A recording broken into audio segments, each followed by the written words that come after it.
All right. Here I am again. We'll do a recap for the James River. Uh, I tell you, boys, that was a rough one. It didn't turn out the way I wanted it to, and I tore some stuff up. We'll get into that here in a little bit. I got another big dose of tide fishing. I got to learn a little bit more about the tide. I'm getting better at it.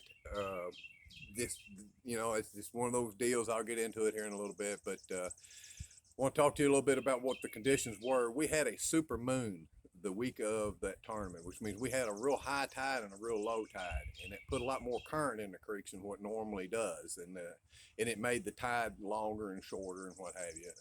As far as the amount of current that we were running, it was kind of hard to figure that one out because it changed daily. Uh, but once you get that figured out, and it was pretty much so the textbook title thing, it was the bottom end of the outgoing, the top end of the incoming. And then you had the dead spots, and they were dead. When they went dead, they went dead. I mean, it was pretty rough. But when the water was moving, you could catch just a ridiculous amount of fish. I mean, the place was full of fish, and they're all 14 inches long. I mean, there's a lot of them. And when I say a lot of them, I mean to say that you could go out in a day of practice and catch 30 to 50 keepers it was very realistic and very easily done. I mean, it was just so many fish. They were on so many things. They were on everything. You couldn't just say, okay, we're going to fish trees or we're going to fish grass or we're going to go look for bedding fish. They were everywhere. So I mean, it was hard. It was easy to pattern, but it was hard to pattern because they were all the same size, and that made it rough to find the quality bite. All the bucks were moving up on the bed. They were getting ready to go on. They were cutting beds. You could see them. I mean, when the water went down, they were definitely there. I mean, you could see them. And when the wind blew and we got overcast, you could take a spinner bait and go and just beat them up. I mean, it was bad. I mean, you could just start in on a channel bank or a turn in the creek or just whatever and take a spinner bait and just beat them up. And to be honest with you, the same spinner baits I always use, same setup, the little T-bug, quarter-ounce spinner bait. I was running a willow leaf on it, number 2 in the front, little number 3 in the back with quarter-ounce, just a white grub on the back of it. They'd eat the end clean off your rod, throwing it on a 715 Douglas LRS, fine spinnerbait rod. I mean, just go out and you caught too many. It was tough to find the better bite. The only way I could find the better bite was trying to flip them out. Flipping them out got to be a chore because you pull up to a current break and there'd be 10 of them in a 20-foot spot right there, and I had to figure out that you had to flip to them. If I just run a spinnerbait through it, caught one, okay, fine, I kept on going. So I stopped and I would start to flip to that stuff. And as I was flipping to it, I would catch a 3, 4, 5. Here's number 6, and then all at once, boom, there would be a 5-pounder, and go, ha ha, aha, we gotta have to weed through them. All right, up the creek you go, look around a little bit, catch a few on a spinner bait. Next good little current break comes up, same deal. Pitch in there, don't.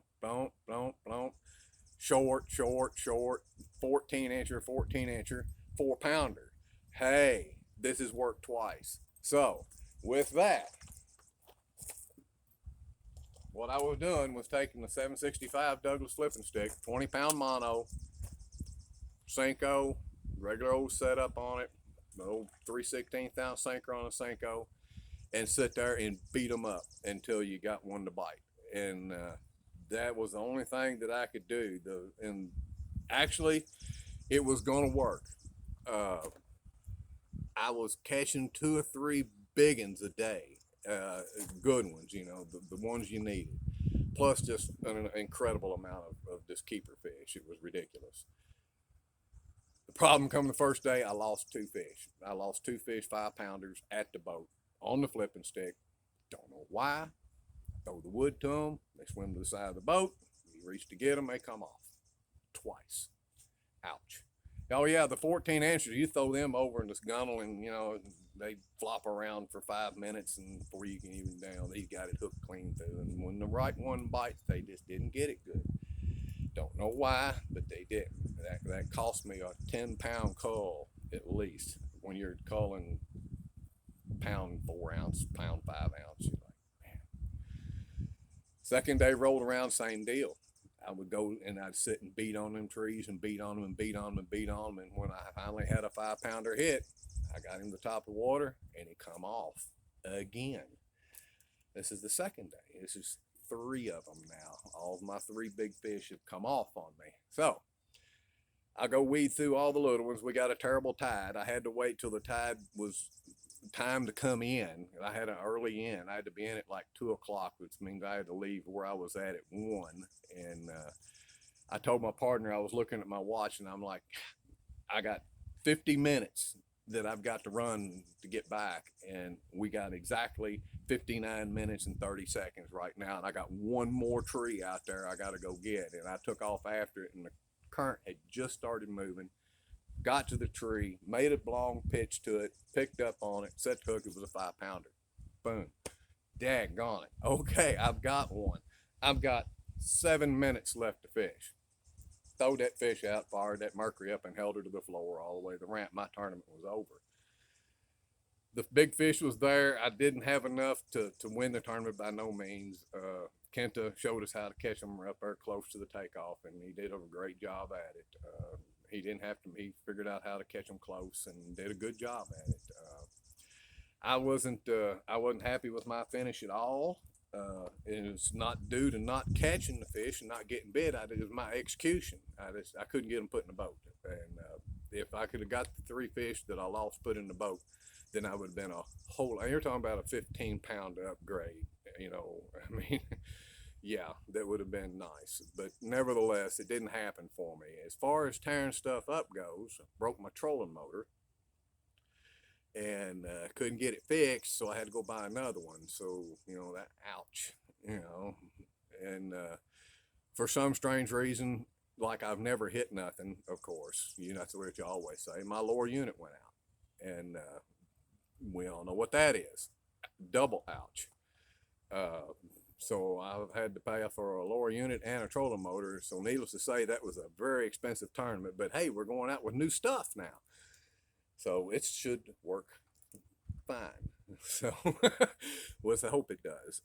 So we're leaving the James. I didn't have a good finish there. I think I finished like 120th or something. I really didn't look. I figure after 100, you know, oh well, you blew this one.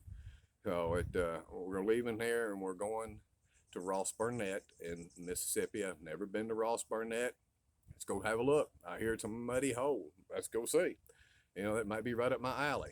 Haven't been there though. We're looking forward to going down there. I've heard a lot of history about the place. I know there's a gentleman down there named Alfred Williams that we better watch if he shows up, because he's going to be a bad dude with a frog. That's what I understand. I understand he's the frog wizard down there. So we'll be watching for him at the weigh-in. So guys, we'll see you at Ross Burnett, and that's pretty much so a wrap for my James River deal. I was really looking forward to it. And you know, you have those tournaments, you had the bites, but you just couldn't get them in the boat. And that just, you know, that makes for a long ride home. But at least you found them and you figured out how to catch enough of them to survive it, you know, and so that's got to say something. So we'll see you at Ross Burnett.